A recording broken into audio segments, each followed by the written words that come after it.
Yesu ashimwe. Dusangire amajambo dusanga mu gitabo cy'Itanguriro igice cya 4 umurongo wa 5 haravuga ngo ariko Imana ntiyashima Kayini nishikanwa giwe, maze Kayini arashavura cyane, mu maso hiwe hari ijigwa. Dusangire ijambo rivuga ngo tanga utunganye.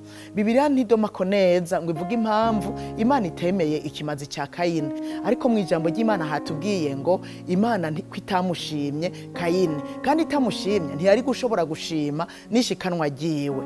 Kuko murabizi neza Imana ko itaraba kubiboneka ngo irabe ubunini cyangwa uburemere cyangwa ubuzimbe bw'ibyo utanze, ariko iraba mu mutima. Iravye mu mutima wa Kayini ntiyamushimye, ariko nidoma ko icyo atashimye mu mutima wiwe. Ariko ubandanije gusoma ijambo ry'Imana, kubera dusanga mu nyuma yagize ishari ryinshi, agatwara mutoya wiwe Abeli mu gahinga akamwicirayo, kubera ishari yamugiriye ko wewe ikimazi ciwe Imana yacemeye ariko iciwe nticemegwa. Bisigura ngo yari umuntu mubi, nico gituma Imana itemeye ikimazi ciwe. Usomye mu Migani 21 umurongo wa 27 haravuga ngo ikimazi abanyakibi batanga ni gisesema, mbega akizananye umutima mubi kirushiriza kuba igisesema.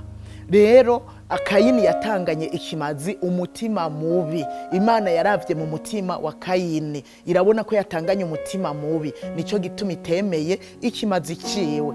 Bibiliya duhanura gutanga tunezerewe, ikaduhanura kubahisha ibintu vyacu uhoraho. Bibiliya ivuze kubahisha ibintu vyacu uhoraho, bisigura ko gutangira Imana ari ngombwa, ariko kandi tukabitangana umutima mwiza, dutunganye, atajwi ritwagiriza ikibi. Sawuli niwe yabwiye Samweli yuko yasigaje inka zinuze n'intama zinuze kugira ngo azozishikanira Imana azitange ko ikimazi. Samweli yamwishuye ngo Imana ikunda abayumvira gusumba ibimazi. Nuko rero nshuti yanje unyumviriza, iyo dutanga ibimazi canke iyo duha uwundi muntu wari we wese amakado dutanga, tube dutangana umutima utunganye, niho tuzogira umugisha nk'uko Imana yabisezeranye. Niho ivyo dutanga Imana izovyemera, hanyuma ikatugarukana kumugisha kuko yaramaze kubidusezeranira. Nuko dutange dutunganye.